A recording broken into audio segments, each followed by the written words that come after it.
ওং হ্রিং হ্রং নীলকণ্ঠায় ভগবতে রুদ্রায় নমঃ শিবায়। আমি জ্যোতিষী শ্রী শীতল কুমার। আজকের বিষয় মেষ রাশিফল মে 2024। তো আজকের বিষয় শুরু করার আগে আমি আবার আপনাদের মনে করে দিতে চাই, আমার বিষয়গুলো বা ভিডিওগুলো সুন্দরভাবে আপডেট পাওয়ার জন্য অবশ্যই সাবস্ক্রাইব করে দেবেন এবং ভালো লাগলে লাইক ও শেয়ার করে দেবেন। তো আজকের বিষয় মেষ রাশিফল মে 2024।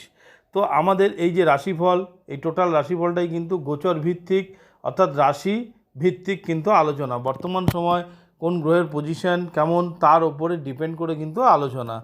তো সবার প্রথমে আমরা এই রাশির জাতক বা জাতিকাদের শরীর স্বাস্থ্য সম্বন্ধে জানব, তারপরে তাদের এডুকেশন বা পড়াশোনার ব্যাপার, তারপর প্রেম প্রণয়, দাম্পত্য রিলেশন, ব্যবসা বাণিজ্য, ভাগ্য, কর্ম বা চাকরি বাকরি, এই সমস্ত ব্যাপার নিয়ে আমরা আলোচনা করব। তো সেই ক্ষেত্রে দেখুন, সবার প্রথমে আমরা গ্রহের পজিশনগুলো জেনে নেব। সেই ক্ষেত্রে আমরা মেষ রাশিকে যদি ফার্স্ট হাউস ধরি, ফার্স্ট হাউসে রবি অবস্থান করছে এবং শুক্র অবস্থান করছে। সেকেন্ড হাউসে বৃহস্পতি অবস্থান করছে। সিক্স হাউসে কেতু অবস্থান করছে। 11th হাউসে শনি অবস্থান করছে এবং 12th হাউসে রাহু, মঙ্গল এবং বুধ অবস্থান করছে। এবং বুধ 11 তারিখে ফার্স্ট হাউসে প্রবেশ করবে। রবি 14 তারিখে সেকেন্ড হাউসে প্রবেশ করবে।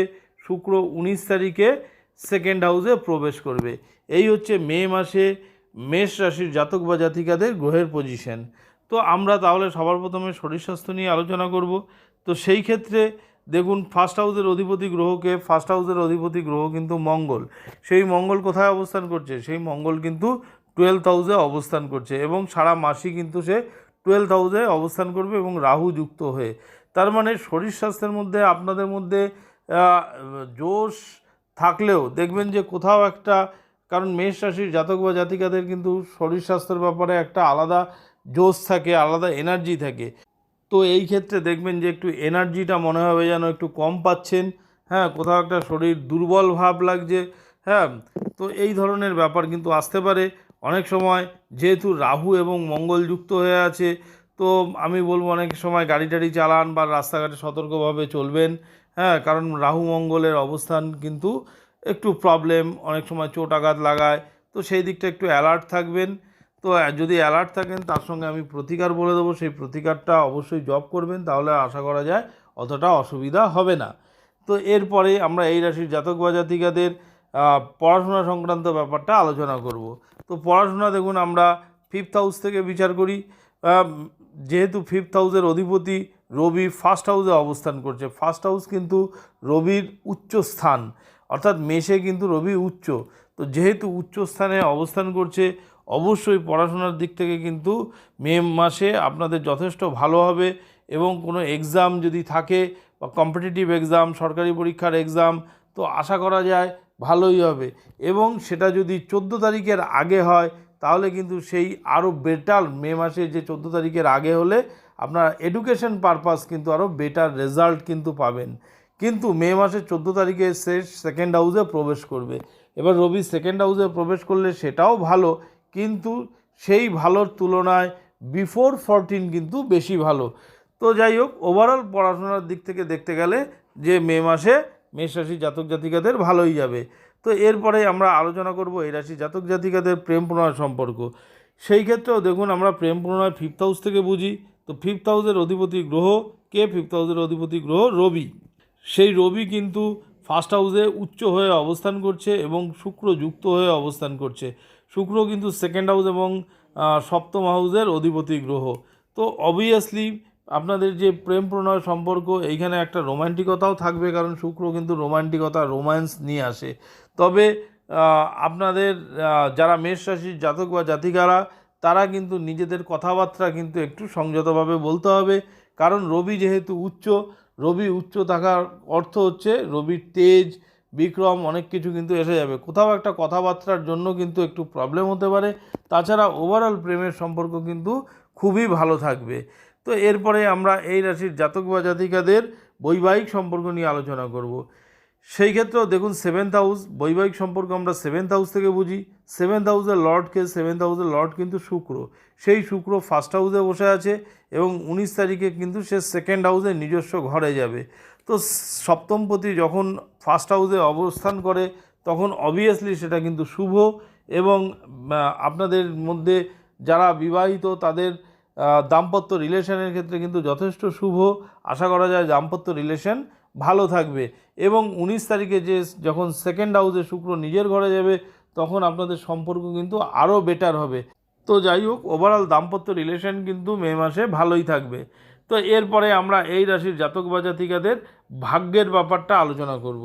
তো দেখুন, ভাগ্যকারক গ্রহকে, ভাগ্যকারক গ্রহ হচ্ছে বৃহস্পতি, কারণ আমরা 9th হাউস থেকে কিন্তু ভাগ্য বুঝি।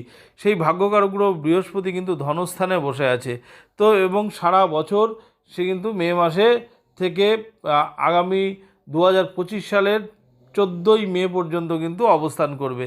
তার মানে মেষ রাশির জাতক বা জাতিকাদের কিন্তু লাক বিভিন্ন সময় কিন্তু সাথ দেবে। তো এই লাকের যে সাথ দিচ্ছে, অর্থাৎ লাক ভাগ্য নির্ভর যে সমস্ত কার্যগুলো, সেগুলো কিন্তু আপনি অবশ্যই করতে পারেন। কোনো মাঙ্গলিক কাজ অবশ্যই করতে পারেন। মাঙ্গলিক কাজ বা কোথাও ভ্রমণ, আপনি কিন্তু ধর্মীয়মূলক ভ্রমণ সেইগুলোও হতে পারে। এগুলো কিন্তু পজিটিভ দিক। এবং সেই সঙ্গে যদি আমরা ব্যবসা বাণিজ্যের কথাও আলোচনা করি, তো ব্যবসা বাণিজ্য কারক গ্রহকে, ব্যবসা বাণিজ্য কারক সেভেন্থ হাউস থেকে আমরা ব্যবসা দেখি। 7th হাউসের লর্ড হচ্ছে কে? 7th হাউসের লর্ড কিন্তু শুক্র। সেই শুক্র ফার্স্ট হাউসে বসে আছে এবং 19 তারিখে সে সেকেন্ড হাউসে ধনস্থানে নিজ ঘরে যাবে। তো অবভিয়াসলি কিন্তু ব্যবসা বাণিজ্যের ক্ষেত্রেও কিন্তু আপনার যথেষ্ট উন্নতি দেখা যাচ্ছে। আয় উন্নতি ভালো হবে, ডেলি ইনকামেরও কিন্তু বৃদ্ধি পাবে। সেই সঙ্গে যেহেতু ভাগ্যকারক গ্রহ বৃহস্পতি, সেও সেকেন্ড হাউসে ধনস্থানে অবস্থান করছে, অবশ্যই ব্যবসার মাধ্যমেও কিন্তু আপনার ধন সম্পত্তি কিন্তু বৃদ্ধি করবে। তবে ইন জেনারেল ব্যবসাকারক গ্রহকে বুধ, সেই বুধ যেহেতু দ্বাদশ স্থানে রয়েছে, যদিও বা সে 11 তারিখে ফার্স্ট হাউসে প্রবেশ করবে, তার মানে বিফোর 11 তারিখ কিন্তু একটু খরচা হতে পারে। দেখা গেল অপ্রয়োজনীয় খরচা আপনার হট করে হয়ে গেল। তো এই জিনিসগুলো থেকে একটু কিন্তু কন্ট্রোল থাকবেন। তবে 11 তারিখে যখন ফার্স্ট হাউসে বুধ আসবে, সেই সময় কিন্তু তুলনামূলকভাবে আরও ভালো রেজাল্ট কিন্তু পাবেন।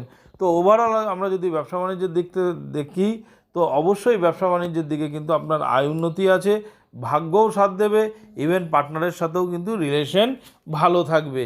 তো এরপরে আমরা যদি কর্ম বা চাকরি বাকরির ব্যাপারটা নিয়ে আলোচনা করি, সেই ক্ষেত্রে দেখুন চাকরি বাকরি কারো গ্রহকে, চাকরি বাকরি কারো গ্রহ হচ্ছে শনি, কারণ 10th হাউসের লর্ড কিন্তু শনি।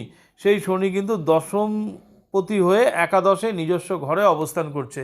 তাহলে শনি যখন নিজের ঘরে অবস্থান করবে এবং লাভ স্থানে অবস্থান করবে কর্মপতি হয়ে, তার সঙ্গে বৃহস্পতি ভাগ্যকারক গ্রহ, অবভিয়াসলি ভাগ্যও সাথ দেবে, তার সঙ্গে কর্মও সাথ দেবে। তার মানে কর্মক্ষেত্রে যদি আপনার ভাগ্য রিলেটেড ব্যাপার থাকে, সেই ক্ষেত্রেও কিন্তু আপনার হেল্প হবে। তার সঙ্গে শনি আপনাকে যথেষ্ট পরিমাণে বিজি রাখবে, যথেষ্ট পরিমাণে কর্মস্থানে আপনাকে গুরুত্ব কিন্তু শনি আপনাকে দেবে, অর্থাৎ কর্মক্ষেত্রে আপনার কিন্তু গুরুত্ব কিন্তু বজায় থাকবে। তো কর্মক্ষেত্রে যেমন গুরুত্ব বজায় থাকবে এবং কর্মে আপনি দেখবেন যে প্রচুর পরিমাণে কাজ পাবেন এবং সেই কাজ কিন্তু আপনি সাকসেসের সাথে, সফলতার সাথে কিন্তু আপনি সফল করতে পারছেন।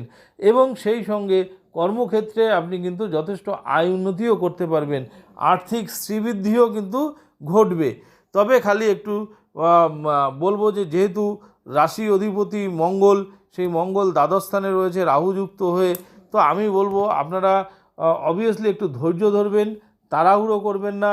একটু যদি ধৈর্য ধরেন এবং সঠিক পথে থাকেন, তাহলে অবশ্যই কিন্তু আপনার ভালো রেজাল্ট কিন্তু আরও ভালো হবে। এবং এই সঙ্গে আমি বলবো অবশ্যই মঙ্গলের কিন্তু বীজ মন্ত্রটা আপনারা জপ করবেন, কারণ মঙ্গল কিন্তু রাশি অধিপতি, সে দ্বাদশ স্থানে রয়েছে। তো যদি মঙ্গলের বীজ মন্ত্র জপ করেন, অবশ্যই কিন্তু ভালো ফল পাবেন। সেই সঙ্গে আপনারা হনুমান চল্লিশাও পাঠ করতে পারেন।